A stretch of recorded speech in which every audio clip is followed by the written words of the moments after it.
Hello and welcome to a special interview for The Wire. Gautam Adani already controls 37% of NDTV, and it's widely believed that very soon he will be a majority shareholder of the channel. So today we ask, what does this mean for a channel that is widely considered India's best? Joining me now is the former star anchor of NDTV India and the winner of the much coveted Magsaysay Award, Ravish Kumar. Ravish, let me start with the obvious question. Why did you resign from NDTV when it became clear that Gautam Adani had acquired 29.9% of the company's shares and he had launched a public offer for 26% more? Most people think they know the answer, but I believe they'd like to hear it from you. बहुत बहुत शुक्रिया करण, मुझे मौका देने के लिए। जवाब थोड़ा लंबा है, लेकिन पहला जवाब है तो आप धीरज से सुन लें। जब अगस्त में ये खबर आती है कि अदानी ग्रुप एनडीटीवी का टेक ओवर करने वाला है, उसी वक्त मेरे मन में ये साफ हो गया था कि जब इतने वर्षों से आप मुझे बॉट ओवर नहीं कर सके, तो अब टेक ओवर का रास्ता निकाला गया है। बेशक एनडीटीवी एक अलग ब्रांड है, उसकी अपनी पहचान है, लेकिन आप जानते हैं और ये बहुत ही ऑब्वियस बात है कि इस दौर में इस चैनल को मुझसे भी जोड़कर देखा जाता है कि ये रवीश का चैनल है। और इस बात से कभी डॉक्टर रॉय को कोई समस्या नहीं हुई, बल्कि वे खुशी होते थे कि कोई इस तरह की बात करता है। बल्कि अगर आप टेलीग्राफ में मुकुल केसवन का लेख देखें तो उन्होंने भी लिखा है कि ये सारा खेल मुझे प्लेटफॉर्म, टीवी के प्लेटफॉर्म से हटाने के लिए हुआ है। और जब ये खबर आई थी तो बहुत से लोगों ने ट्विटर, सोशल मीडिया पे यही लिखा, और ये एक बहुत स्ट्रांग पॉइंट है भी। मैं भी मानता हूं कि मुझे हटाने के लिए ये सारा खेल रचा गया। और इस डील को महान बता रहे हैं बहुत सारे लोग कि ये नॉर्मल कॉर्पोरेट डील है, टेक ओवर है। अब ठीक है कि आप मुझे फुटनोट पर धकेलने की कोशिश कर रहे हैं, कर दीजिए, मगर मैं फुटनोट नहीं हूं। इतना अदानी साहब को पता चल गया होगा, और जनता को ये साफ है कि, और मेरी नजर में भी ये साफ है कि ये टेक ओवर किसके लिए, किसे हटाने के लिए हुआ है। तो गरीबों की आवाज को अगर आप खरीद नहीं सके तो उसे मंच से ही धक्का देकर गिरा दो, या उस मंच को ही खरीद लो जहां मेरा वहां उस मंच पे प्रेजेंट रहना एक एक एक और ज्यादा बड़े कॉन्ट्रडिक्शन की तरह लगने लगे। तो आप खरीद नहीं सके तो हटा दिया। तो मुझे लगता है कि मुझे बेरोजगार करने के लिए हजारों करोड़ रुपए के दांव खेले गए हैं, और इतने पैसे में तो करण मुझे लगता है कि यूपी बिहार के हजारों लड़के लड़कियों को नौकरियां मिल सकती थी, जितना पैसा लगाकर मुझे बेरोजगार किया गया है। लेकिन मैं बात इस पर आता हूं कि 25 नवंबर को मिस्टर अदानी क्या कहते हैं। फाइनेंशियल टाइम्स में वो एक इंटरव्यू देते हैं और वो कहते हैं कि independence means if government has done something wrong, something, मतलब ये सरकार तो कभी गलती कर ही नहीं रही है, कभी कभी समथिंग वाली गलती हो जाती है। तो अंग्रेजी देखिए इनकी, independence means if government has done something wrong, you say it's wrong, but at the same time you should have courage. When the government is doing the right thing every day, you have to also say that. तो ये अदानी का एक तरह से editorial dictate था कि अब क्या होगा एनडीटीवी में। मैं अदानी की इस बात को उलट देता हूं और उनसे पूछता हूं, सरकार अच्छा तो करती ही है, मगर कोई क्रिटिसिज्म, क्वेश्चन करे तो उस पर भी ध्यान देना चाहिए, और उसे बोलने का गट्स होना चाहिए, करेज होना चाहिए, जो कि गोदी मीडिया और उनके गोदी सेठों में नहीं है। क्या अदानी यही बात कह सकते हैं? यही बात अदानी कहते तो लगता कि मुझे संदेश दे रहे हैं कि आप जो कर रहे थे आप करते रहिए, आपको कोई टच नहीं करेगा। क्योंकि आप जानते हैं कि सरकार की आलोचना से पहचान मेरी भी जुड़ी हुई थी, किसी से भी ज्यादा तो थी ही। क्या अदानी यह ट्वीट कर सकते हैं कि अगर कोई पत्रकार आलोचना करता है तो बीजेपी और मोदी सरकार के मंत्रियों को उसके कार्यक्रम का बहिष्कार नहीं करना चाहिए? कर सकते हैं अदानी ऐसा? 4 दिन ट्वीट करेंगे तो अगले दिन ईडी के दफ्तर में स्टूल पर बैठे नजर आएंगे। उनकी इतनी ही हैसियत है, और तब तक उनकी इतनी बड़ी हैसियत है जब तक वो सरकार की आलोचना नहीं करते। जिस दिन वो कर देंगे वो उन्हें स्टूल भी नहीं मिलने वाला है ईडी के दफ्तर में और सीबीआई के दफ्तर में। ये अदानी साहब को बहुत स्पष्ट रूप से बताने की जरूरत नहीं है, उन्हें बहुत क्लियर भी होगा। तो एक तरह से आप देखिए कि मेरे कार्यक्रमों का बहिष्कार किया गया, मेरे जाते ही उन कार्यक्रमों में बीजेपी के दूसरे ग्रेड के प्रवक्ता भी आने लगे जो मेरे होते हुए वहां नहीं आ रहे थे। ये सब बातें क्या कह रही हैं करण? मीडिया का, भारत का जो मीडिया का 99.99999% मीडिया केवल मोदी सरकार की तारीफ करता है, लाखों करोड़ रुपए लगाकर झूठ और नफरत फैलाने का काम करता है। इसमें मिस्टर अंबानी के भी चैनल हैं, इसमें सबके चैनल हैं। गोदी मीडिया का एम्पायर आप देखिए कितना बड़ा है, तब भी मिस्टर अदानी को लगता है कि किसी में तारीफ करने की हिम्मत नहीं है। सुबह से लेकर शाम तक केवल तारीफ ही हो रही है। जनता की आवाज उन चैनलों पर जगह नहीं दी जाती है और अब कह रहे हैं करेज होना चाहिए। अदानी साहब मीडिया फ्रीडम का लेक्चर दे रहे हैं, तो मुझे लगा ये बकवास बात है, पूरी तरह से बकवास बात है। बड़े बड़े लोग बकवास ही ज्यादा करते हैं अक्सर। गोदी मीडिया के, मुझे लगता है करण की गोदी मीडिया की जितने भी गोदी सेठ हैं, इन सबको एक बात याद रखना चाहिए कि मैंने केवल आलोचना नहीं की है। आप मेरे क्वेश्चंस को, मेरे शो को, मेरे हार्डवर्क को केवल किसी के एंटी या अगेंस्ट में रिड्यूस नहीं कर सकते हैं। मैंने बहुत मेहनत से, बहुत सारे फैक्ट्स के साथ, कॉन्टेक्स्ट में, जर्नलिस्टिक स्किल एंड एथिक्स के साथ वो सारे सवाल किए हैं। सिर्फ जिंदाबाद या मुर्दाबाद के नारे नहीं लगाए। तो ये बात साफ था करण कि अदानी एक तरह से मुझे चैलेंज कर रहे हैं, मैसेज दे रहे हैं। प्राइम टाइम का एक एपिसोड बागों में बहार है, ब्लैक स्क्रीन या कोविड के दौरान के या और भी चीजों के, क्या वे प्रधानमंत्री नरेंद्र मोदी को टैग कर ट्वीट कर सकते हैं?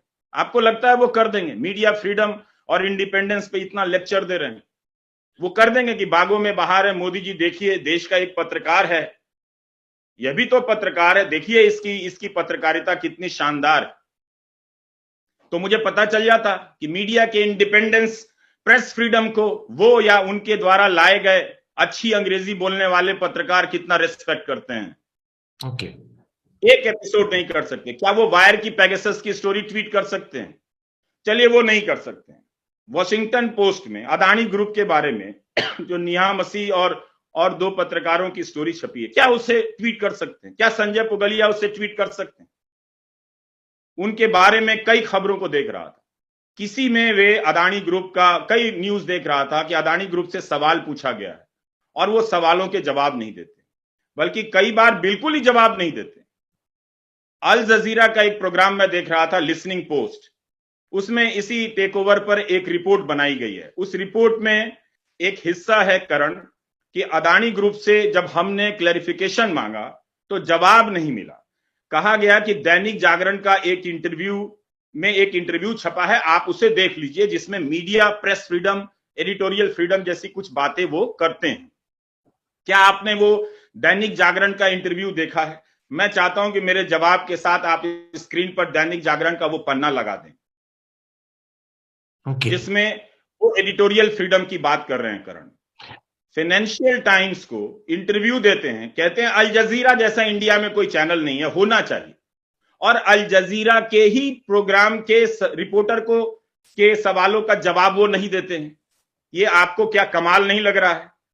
आपने अगर जागरण का इंटरव्यू आप देखिए, उसमें वो फीचर इंटरव्यू है, लिखा है पावर फीचर इंटरव्यू। आप जानते हैं पावर फीचर इंटरव्यू क्या होता है? वो स्पॉन्सर चीजें होती हैं, वो नहीं होती तो उनमें पत्रकार का नाम होता, संपादक का नाम होता, जो मिस्टर अदानी से सवाल पूछ रहा होता। पूरे पन्ने का फ्रंट पेज पर इंटरव्यू है, लेकिन उसमें कोई जवाब, कोई पत्रकार का नाम नहीं है। और उसमें आराम को एक लाइन में करण, मैं बस बात खत्म कर रहा हूं, अपने एडिटोरियल फ्रीडम की बात कर देते हैं। तो एक तरह से सवाल कौन पूछ रहा है जागरण में, ये पता नहीं है। चेहरा किस पत्रकार का है वो पता नहीं है। जवाब किसी ने लिख के दिया है या अदानी ने कहा है, हम नहीं जानते हैं।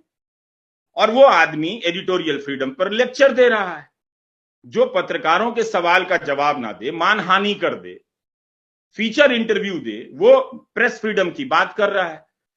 तो करण, मेरी नजर में एक बात साफ है कि ऐसा व्यक्ति जो मीडिया का रेस्पेक्ट नहीं करता है, उसके सवालों के जवाब नहीं देता है, फीचर इंटरव्यू देता है, जब भी वो एडिटोरियल फ्रीडम की बात करे तो फिर हम सभी को सावरकर की तरह पत्र लिखकर फ्रीडम की बात करनी चाहिए। रवीश, जेब में मैं एक बात कह रहा हूं करण, आप बस मैं खत्म कर रहा हूं। जेब में नोट होना और जिगर में दम होना, दोनों में बड़ा फर्क होता है। इसीलिए मैंने इस्तीफा दे दिया कि गोदी सेठ, तुम अपनी जेब में नोट रखो, जिगर में दम मैं रखता हूं। तो मैं वहां से निकल आया। ये take over normal take over नहीं है। आप ये इस तरह का टेक ओवर है जैसे किसी के मुंह से आप रोटी छीन लेते हैं, उसी तरह से आप किसी पत्रकार से जब उसकी कलम छीन लेते हैं, ये उस तरह का टेक ओवर है करण। ओके, और ये देश की गरीब जनता बहुत अच्छे तरीके से जान गई है। आपने मैं उन पत्रकारों जी आपने बड़े कॉम्प्रिहेंसिवली और बड़े डिटेल के साथ समझाया कि आपने एनडीटीवी से इस्तीफा क्यों दिया। I will come in a moment's time to the zikr, to the comments you've made about the interview Mr. Adani gave the Financial Times on the 25th of November. But पहले मैं आपको एक सवाल पूछना चाहता हूं about this takeover.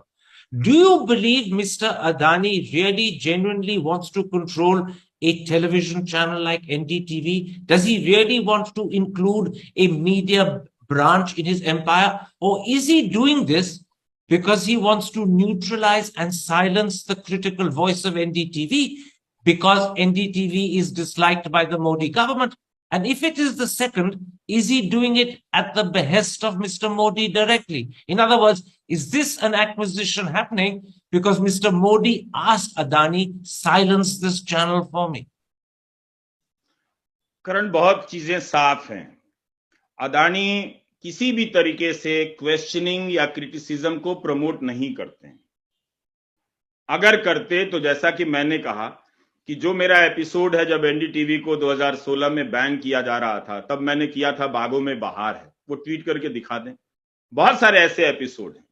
तो वो किसी भी तरीके से मिस्टर अदानी जो हैं वो प्रेस फ्रीडम के आइकॉन नहीं है। अगर आप गैंग ऑफ वासेपुर फिल्म देखें तो आपको समझ में आ जाएगा कि कोयले का कारोबार क्या होता है। हम जिस स्टेट से आते हैं वहां हमें पता है कि झारखंड और बिहार जब यूनिफाइड था तब कोयले के कारोबार से कैसे लोग जुड़े हुए थे, बाद में उसकी जगह पे कैसे लोग आते हैं। तो पहले एनडीटीवी के पास सिर्फ एनडीटीवी था, कोई होटल नहीं था, कोई अखबार नहीं था। अब एनडीटीवी के पास कोयले का बिजनेस है, या उस कोयले के बिजनेस के जो सम्राट कहे जा रहे हैं अखबारों में कि दुनिया के सबसे बड़े कोयला कारोबारी हैं मिस्टर अदानी, उनके पास अब एक न्यूज चैनल भी है। अगर उन्हें कोई न्यूज चैनल से महान पत्रकारिता करनी थी तो क्विंट में भी पैसे डाले गए थे। तो क्विंट ने कितनी महान पत्रकारिता कर ली? क्या कर लिया क्विंट ने? क्या उन्होंने क्विंट के जरिए ये एस्टैब्लिश करने की कोशिश की? तो साफ बात है कि इसके जरिए ये कॉर्पोरेट में बहुत सारी अनसीन चीजें होती हैं, उनके बहुत सारे एविडेंसेस सामने नहीं होते, वरना वो अल जजीरा बनाने की बात कर रहे हैं। अल जजीरा को इंटरव्यू दे देते, आपको इंटरव्यू दे देते, क्यों नहीं आपको इंटरव्यू दे दिया?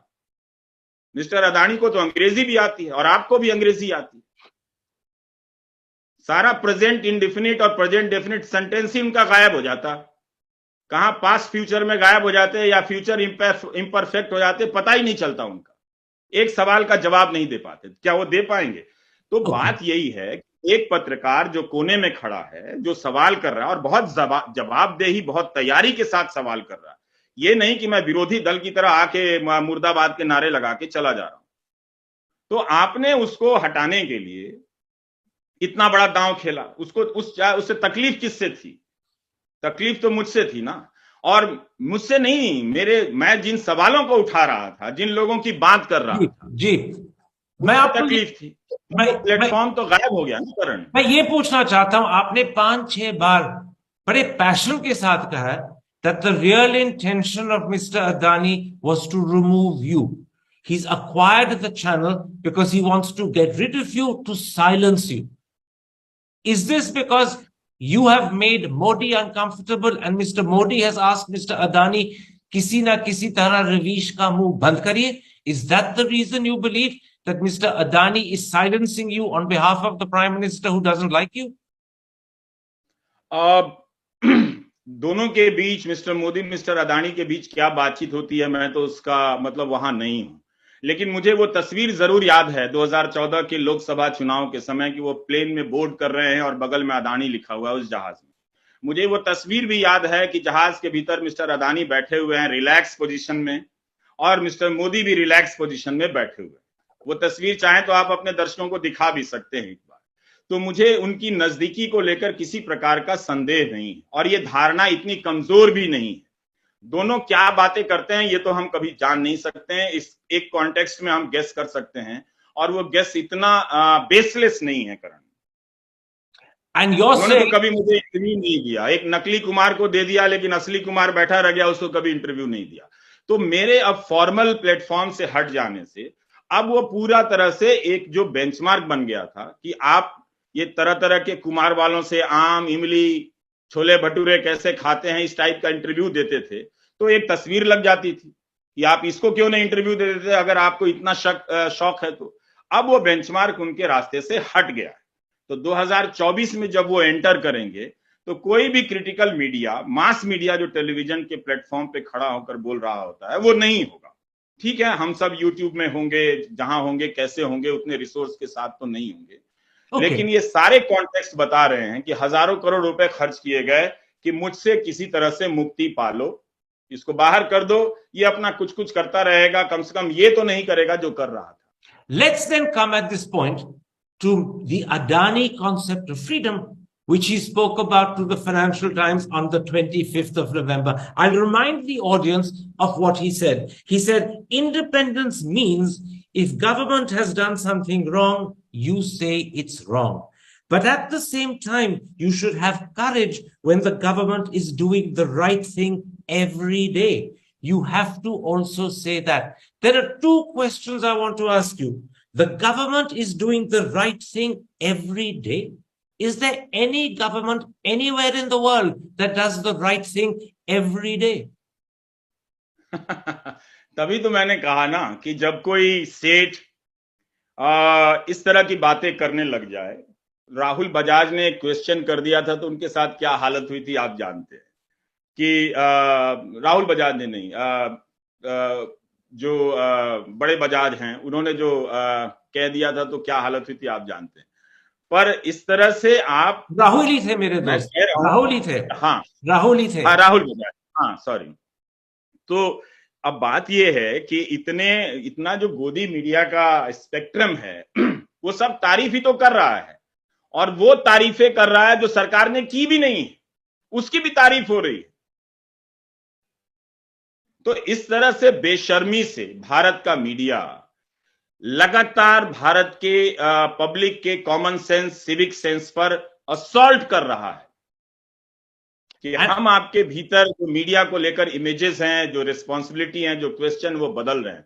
दिन रात तो तारीफ ही हो रही है, तब फिर आप किसे लेक्चर दे रहे थे कि सरकार जो रोज अच्छा काम करती है और कभी कभी समथिंग रॉन्ग कर देती। कमाल की बात है, जिस पत्रकार को पुलित्जर मिलता है उसे जाने नहीं दिया जाता है पुरस्कार लेने के लिए। जो पत्रकार मार दिया जाता है रिपोर्टिंग के दौरान, दानिश सिद्दीकी, उसे पुलित्जर मिलता है तो प्रधानमंत्री बधाई तक नहीं देते हैं। क्या अदानी दे सकते हैं? क्या अदानी ऐसे पत्रकारों के फ्रीडम की बात कर सकते हैं? जब वो अल जजीरा और फाइनेंशियल टाइम्स की बात कर रहे हैं तो क्या वो सना इरशाद के बारे में बात कर सकते हैं?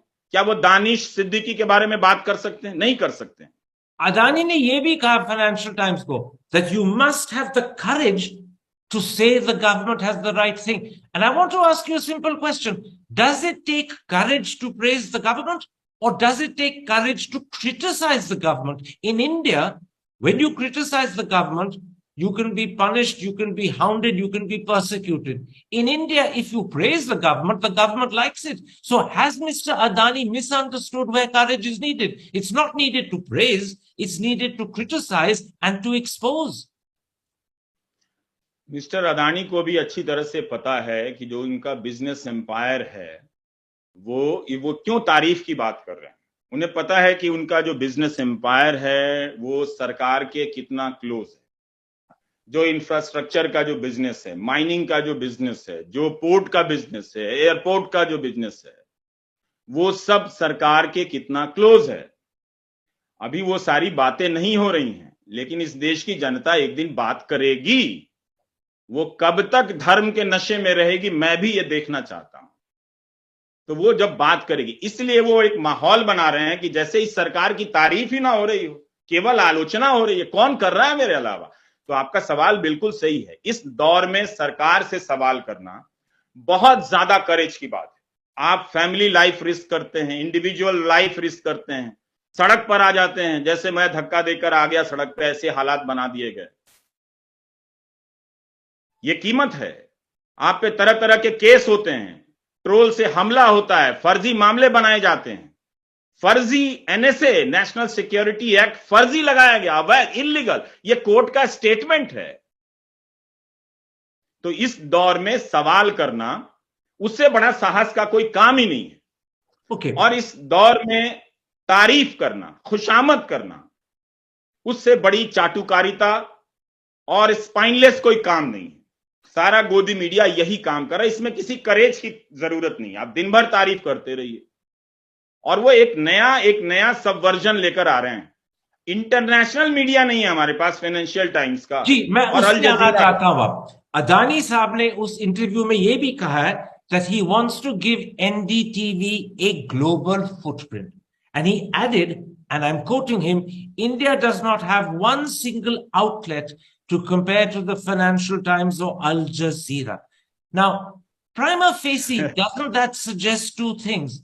One, that he's prepared to put a lot of money into NDTV, otherwise NDTV won't have a global footprint to equate with Al Jazeera or the Financial Times. But secondly, it also suggests that he has to protect the credibility of NDTV, because otherwise NDTV cannot aspire to the status of the Financial Times and Al Jazeera. And both of these are contradicted by what he said about independence. So he's really in the middle of a dilemma. On the one hand, he wants to make it global. He wants it to compete with Financial Times and Al Jazeera. That means you have to protect the credibility of NDTV. On the other hand, his definition of independence means NDTV will become a propaganda organ for the government, in which case it won't have any credibility and it won't become the equivalent of Financial Times and Al Jazeera. So he's caught in the middle of a dilemma. बिल्कुल करण, अगर वो independence के supporter होते तो वो दैनिक जागरण को unknown reporter को feature interview नहीं देते। इससे पता चल रहा है कि वो सिर्फ एक अच्छी अंग्रेजी में जो ऐसे बिजनेस डील के वक्त कही जाती हैं, बड़े बड़े मोटिव अटैच कर दिए जाते हैं ताकि ग्लोरीफाइड लगे, एक ऐसे टाइम में जब प्रधानमंत्री खुद लोकल की वकालत कर रहे हैं, तो लोकल लोगों की मांग को रखने वाला हिंदी के पत्रकार को हटाने के लिए आप ग्लोबल चैनल बनवा रहे हैं। यही लैंग्वेज अर्नब गोस्वामी भी यूज करते थे कि हम ग्लोबल प्रेजेंस बढ़ाएंगे। क्या हो गया? यही लैंग्वेज एक तरह से आप देखें तो अब अदानी भी कर रहे हैं। यही लैंग्वेज जी न्यूज ने भी किया कि हम वाइन बना रहे हैं, ग्लोबल प्रेजेंस बढ़ाने वाले हैं। क्या बढ़ गया उससे? और जो हिंदी के कुछ चैनल ग्लोबल होने के नाम पर यूक्रेन वॉर को कैसे दिखा रहे थे, पुतिन के बारे में क्या क्या कह रहे थे, सरकार को ही एडवाइजरी जारी करनी पड़ गई कि इतना भी झूठ मत बोलो कि पुतिन न्यूक्लियर बटन दबाने वाले हैं। तो ये ग्लोबल का बहाना इसलिए लिया जा रहा है ताकि सुनने में अच्छा लगे। जो इंग्लिश मिडिल क्लास है उसको एक तरह से चारा दे रहे हैं, फॉडर दे रहे हैं कि आप थोड़ा कंफर्टेबल रहें, हम कुछ बहुत बड़ा करने वाले हैं। जैसे इंडिया के बारे में लोग नहीं जानते थे, अब ग्लोबल चैनल आएगा तो इंडिया के बारे में लोग जानेंगे। जो लोकल समस्याओं की बात कर रहा था मैं, जो इलाहाबाद में लड़के प्रदर्शन कर रहे थे, पटना में जब अग्निवीर को लेकर प्रदर्शन कर रहे थे, तो किसने दिखाया? तो उसको अब नहीं दिखाना है। अब उसकी जगह क्या करना है? एक अच्छी अंग्रेजी में वेल प्रोडक्शन के साथ ग्लोबल चीजें दिखानी है कि दुनिया में भारत का नाम हो रहा है। तो यहां पेट खाली है और वहां जिनके पेट भरे हुए हैं उनकी कहानी बतानी है या उनके और समस्याओं के बारे में बताना है। तो ये सबवर्जन है। इस वक्त, ताकि हर चीज अच्छी लगे सुनने में और लोगों का ध्यान इस पे ना जाए कि इतने बड़े पत्रकार तो नहीं है कि इनके लिए हजारों करोड़ की डील हुई है। तो इसलिए ये ग्लोबल का स्वांग, जिसको हिंदी में हम स्वांग कहते हैं, एक तरह से ड्रामा, एक फसाड क्रिएट किया गया है कि हम ग्लोबल चैनल बनाने वाले हैं। तो आप वॉशिंगटन पोस्ट के सवालों का जवाब दे देते। There's another contradiction I want to put to you. Mr. Adani has the money. If he wants to make NDTV global, he can position it on every satellite and make it available in every continent and every country. But if at the same time he has undermined its credibility and its reputation, if he has destroyed its independence and its capacity to criticize the government, then what is the purpose of making this channel global? It will be available all over the world, but no one will watch it. A few NRIs who hanker for India because they miss the country and are not at home in the new country they've gone to, they may watch it, but they're a minority. He will have spent hundreds of thousands of crores maybe to make NDTV global, but if he's undermined its independence and credibility, no one will watch it. He'll have simply wasted his money. कारण उनके पैसों की कोई कीमत नहीं है, उसमें ताकत जरूर है पर उन पैसों में कोई कीमत नहीं है। अगर कीमत होती तो मुझे खरीद लेते। तो ये जो बात है कि वो ग्लोबल चैनल बनाएंगे, उनकी कोई बहुत बड़ी क्रेडिबिलिटी है, मैं इन सब में यकीन नहीं करता। उनके बिजनेस की क्या क्रेडिबिलिटी है आप जानते हैं। अगर आप कोल माइंस के बिजनेस और डील के बारे में पढ़ेंगे, बहुत सारे रूल्स रेगुलेशंस के बारे में पढ़ेंगे, आप जानते ही हैं, तो आपको ये चीजें और ज्यादा व्यूअर को क्लियर हो जाएंगे कि मिस्टर अदानी क्या है। वो अगर मीडिया में क्रेडिबिलिटी लाने वाले हैं तो दैनिक जागरण को इस तरह का इंटरव्यू नहीं देते जिसमें रिपोर्टर का नाम ना हो। अब कहीं कोने में दिखाने के लिए आप जवाब दे दें कि हम फ्रीडम की बात कर रहे हैं, तो वो इस तरह का काम नहीं करते।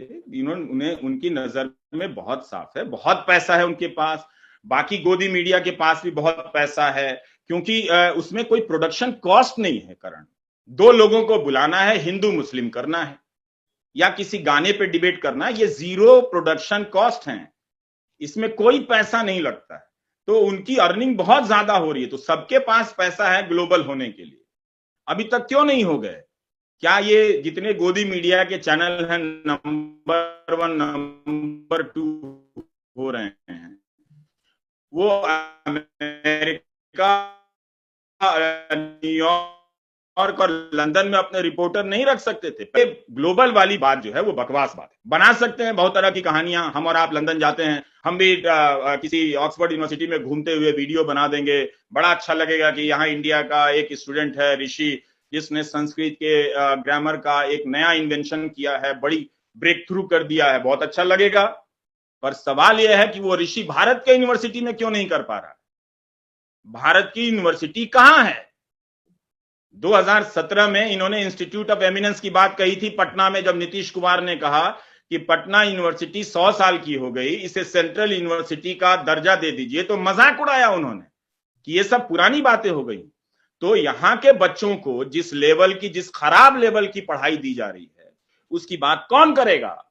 कि बलरामपुर के कॉलेज की क्या हालत है, मोतिहारी के कॉलेज की क्या हालत है, पटना के कॉलेज की क्या हालत है, वहां क्यों नहीं टीचर्स हैं, वहां क्यों नहीं पढ़ाई हो रही है? तो इसकी बात नहीं होगी। लेकिन हम ऑक्सफोर्ड चले जाएंगे, कैम्ब्रिज चले जाएंगे और ऋषि की बात करेंगे, वो बहुत बड़ी कामयाबी है ऋषि।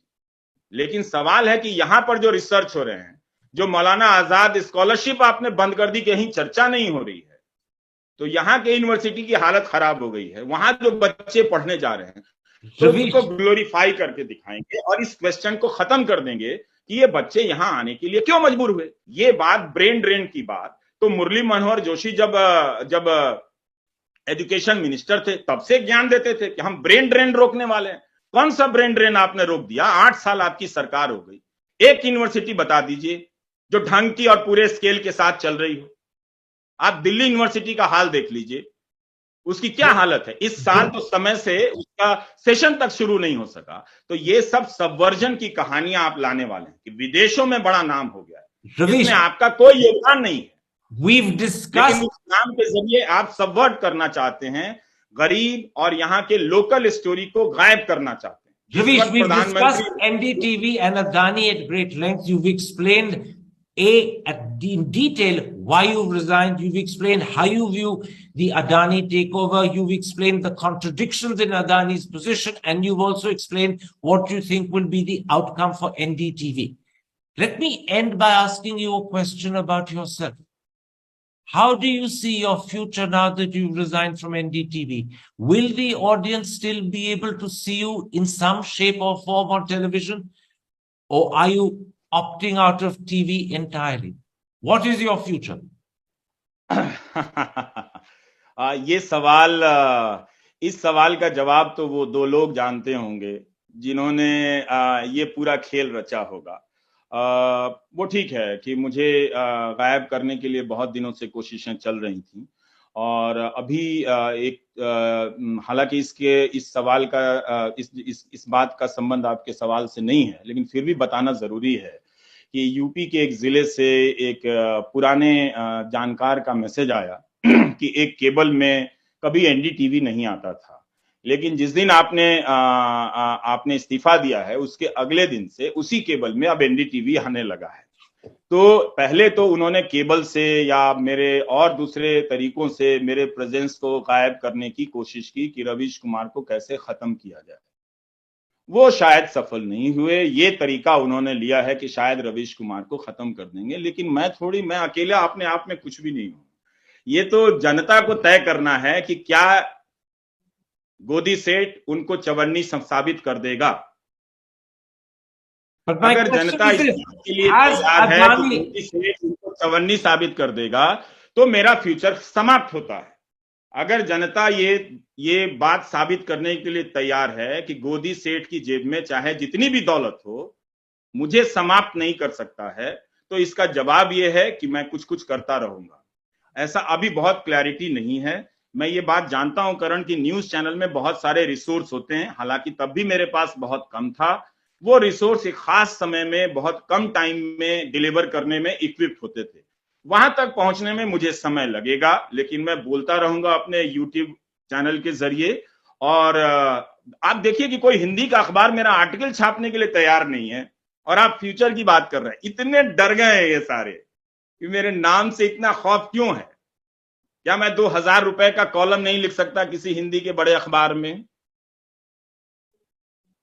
तो आप एक पत्रकार को बेरोजगार करने के लिए कितने करोड़ खर्च कर रहे हैं और वो 2000 रुपए ना कमा सके, इसके लिए आप चाले चल रहे हैं, इसके लिए आप एक माहौल बना रहे हैं। तो मैं अपने समय में ये बात तो कह के जाऊंगा दुनिया से, रवीश, वो मैं कह दे रहा हूं। और करने की बात है तो धीरे धीरे, मैं चूंकि धीरे धीरे पहाड़ चढ़ता हूं और कोई ऊंचाई कोई मंजिल अपने लिए तय नहीं करता, देखूंगा, कोशिश करूंगा कि मैं क्या कर सकता हूं।